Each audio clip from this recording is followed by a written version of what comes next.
Hi everyone, this is a new series of how to help myself with memory retention. This new series is mainly focused on reading and I gave it name on reading. This give me a chance to review the books I've read and I do really want to work on my memory retention and also I want to be able to practice my output. So let's get started. This video is mainly divided into 4 parts and the first part will be the month in reading.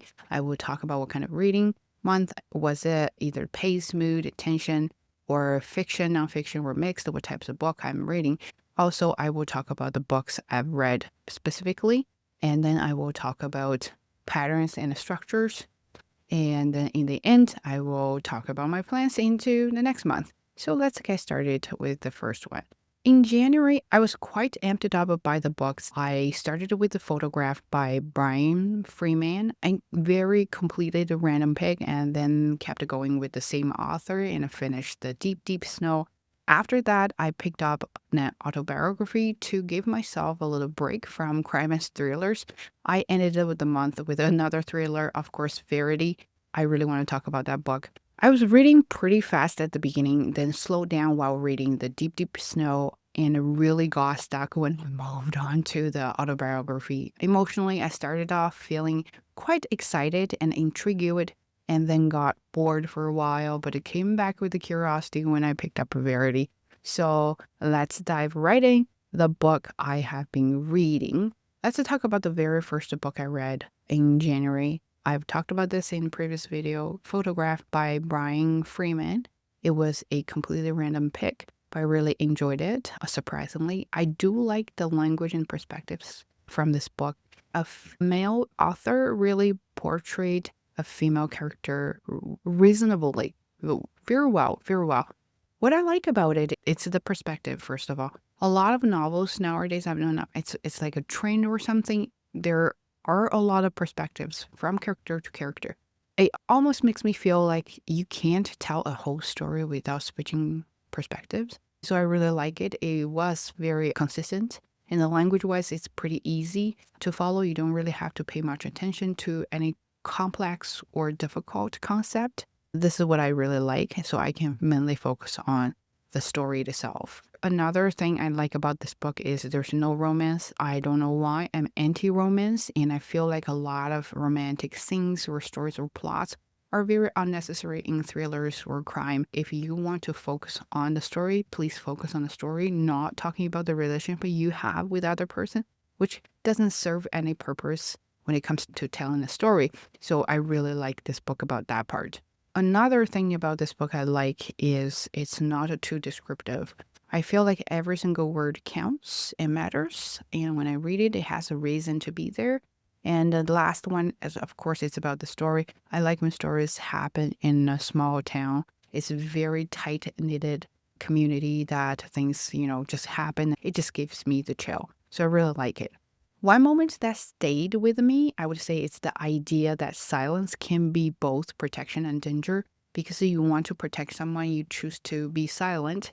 But then that leads to another situation that your silence causes danger for other people.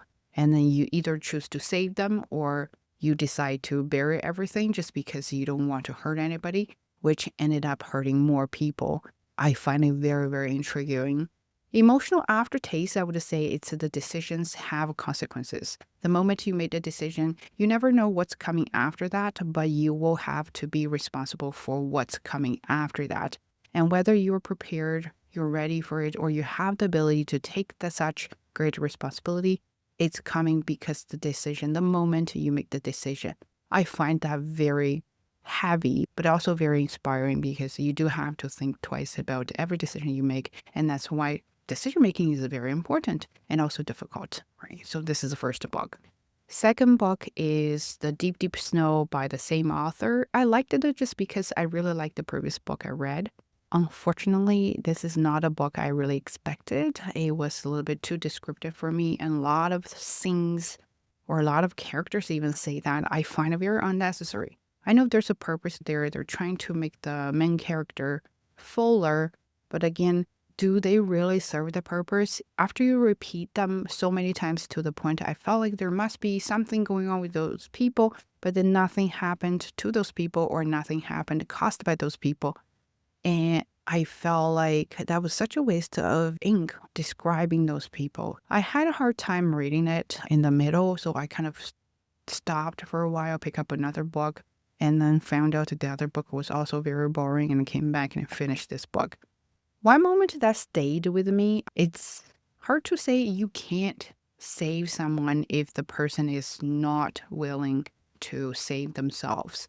And sometimes it's really hard. The one character in this book, I don't want to say too much, just in case there's a spoiler alert. But I do want to say when you really try your best to save this person so many times and this person just doesn't accept your help, I think it's a sign for you to say, just give up. I know you might have such a great responsibility for other people's lives, but you also have to think of the big picture. If she can or he cannot be saved, I think it might be the time to let go. But that really made me uncomfortable when I was reading that part. Emotional aftertaste, and it's still about this. I think it's if you're young, let's say you're minors, you're under 18, it is more forgiven when you make certain decisions. I think it's less forgiven when you're adults, especially not like young adults. At a certain age, you should be responsible for your own life no matter what. If you are waiting for someone to save you, you will never be saved because you always think someone will do something for you.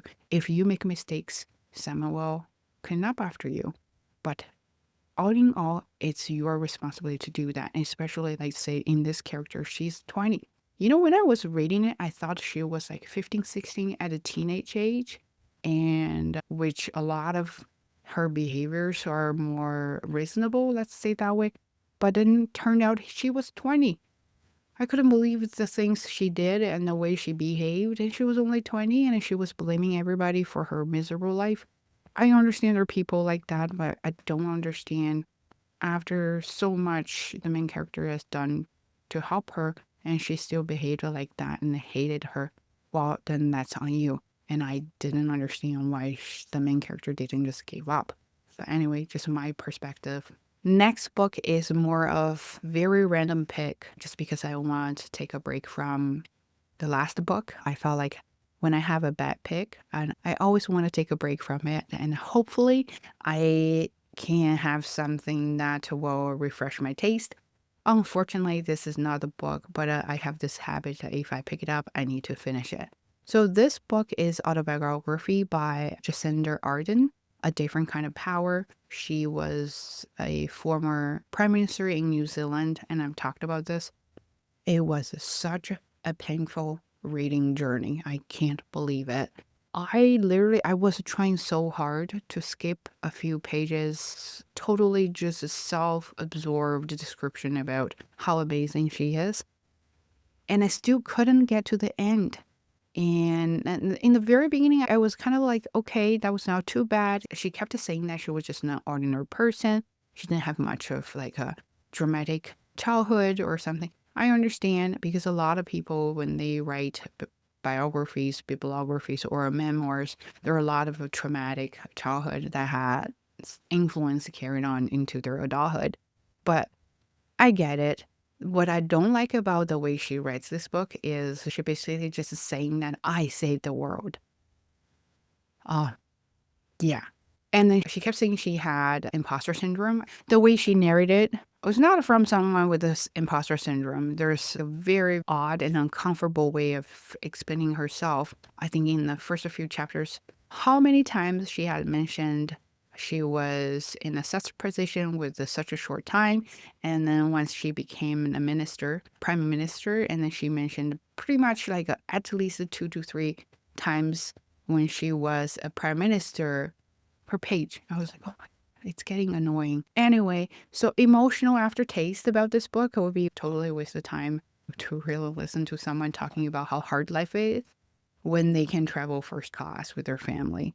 I don't see that problem. I especially didn't like she was so proud of herself handling the crisis during COVID and how strict rules she applied to that saved the country and how she compared herself or New Zealand with the UK.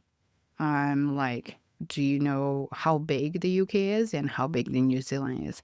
And have you compared the population and also the geography features? It's not just you save the country. There are a lot of things that have involved that make you save the country. So, and plus, during that time, a lot of leaders around the world were trying their best to save the country. So you're not the only one. I really didn't like the book. I'm sorry. If you are reading it or you're going to read it, you might have a very different opinion on it. But I have a negative thought about this book. Anyway, the next book is a very last pick. I actually have the book here, then I can show you. It's the special edition. It's Verity. This is the very first author I really picked up, Colleen Hoover. I really like this book, and I went back to search for other books written by her. Not a big fan because, again, I don't like romance. So some of her old books were mainly about romance. Anyway, again, another random pick because I was trying to get it for shipping. What I liked about it is very, very twisty. I had a doubt about certain characters. I had suspicion about certain characters, but it turned out they weren't there. And then I was thinking maybe it's this one, maybe that one. It wasn't. I was like, just never really be able to predict the results. And I really like the layout, the setup of the whole book. There are two parts, two perspectives, but totally makes sense. It's not random switching perspectives like what I mentioned before. It's the author herself and the book she was reading, which is the memoir. It turned out to be something very different. I'm not going to say that. And then, so there's a connection. When you read, you don't feel like there's a gap. You will continue read and read a chapter, and there's a like self-reflection after how she read this chapter, and then continue. And it was a very smooth reading. I really, really liked it. One moment that stayed with me, I was really thinking, when you make a mistake, instead of fixing it, the sinking cost is just too high for you to give up on anything. Then I started to think about some of my choices or moves I had in the past. There were moments I didn't want to give up because I put in so much effort, time, even money, and then I ended up losing more. I think once you notice something wrong, you just have to really stop or take a pause and think about it and maybe just say, you know what, I have to cut it and lose it, and that's it. It's better to continue and lose more. I really thought about that.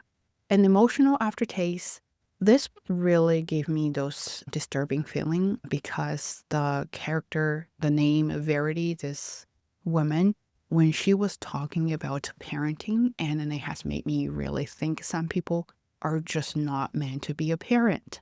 You choose to have children because they bring you benefits, either benefits physically or mentally.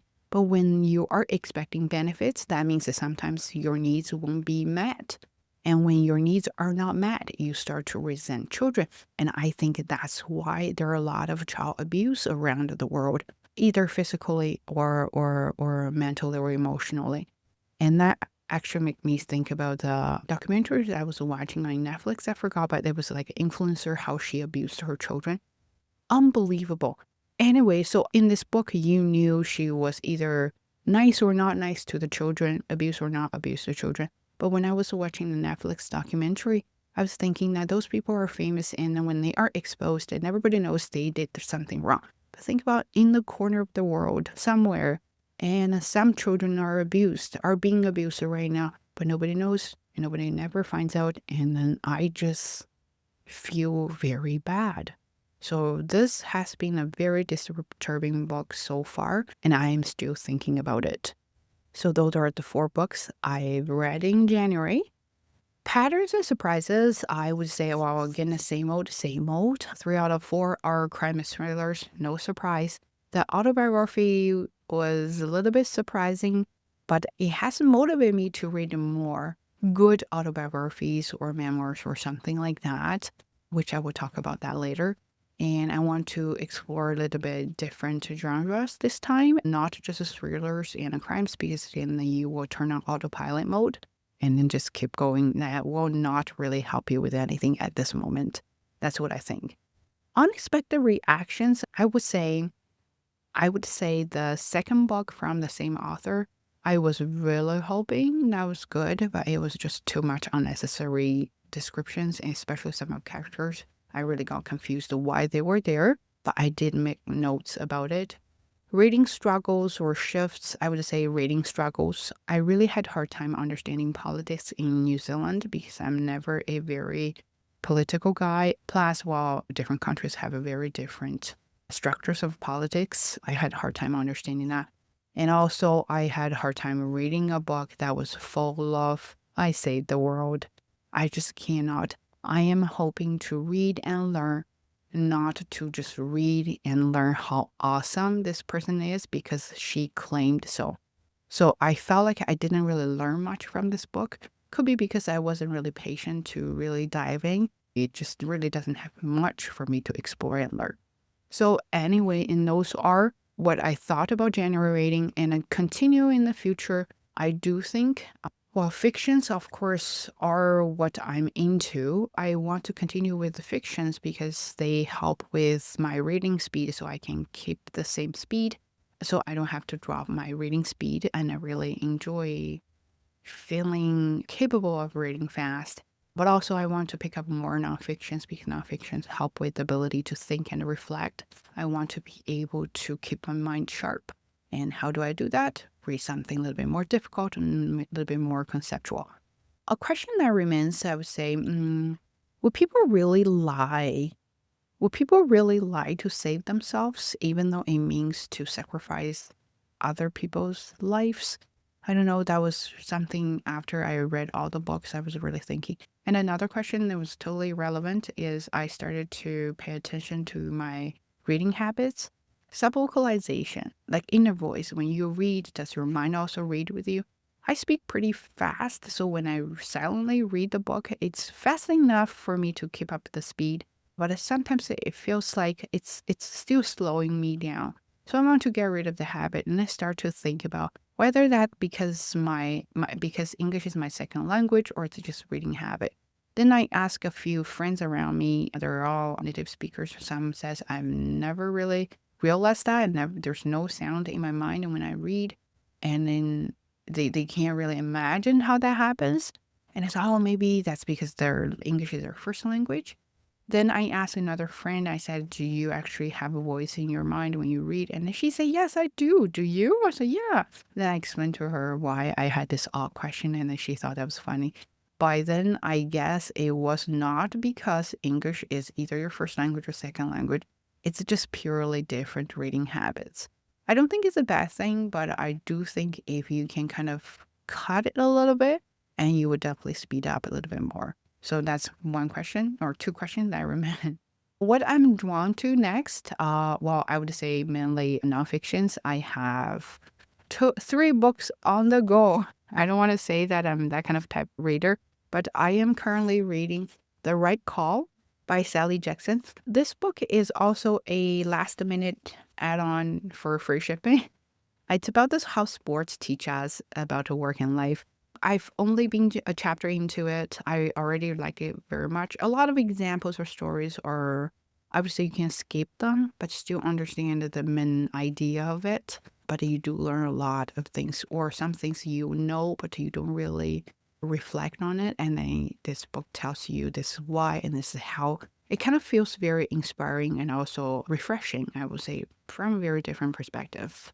This book also I'm reading, I feel like this is going to be a long-term project. It's a Book of Lives by Margaret Atwood. It's a memoir of hers, and it's very interesting. I've never read her books. I've heard a lot about her books. I'm just not a fan of that types of novels. But her writing is funny, is hilarious. Oh my God, I love her memoir. I like what I said, I don't like too much descriptive stuff, but her writing, when it comes to descriptions, I'm like, how amazing. No wonder you're a wonderful writer. So writer and writer, they're different. Another book I just borrowed, I actually waited for 3 weeks.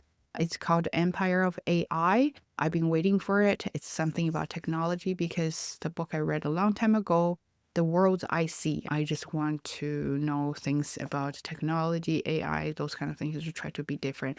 I don't think I'm going to finish everything in February, but I will try my best and hopefully I'll bring up another episode to you guys. Anyway, hope you like this, and I'll see you next time. Stay tuned.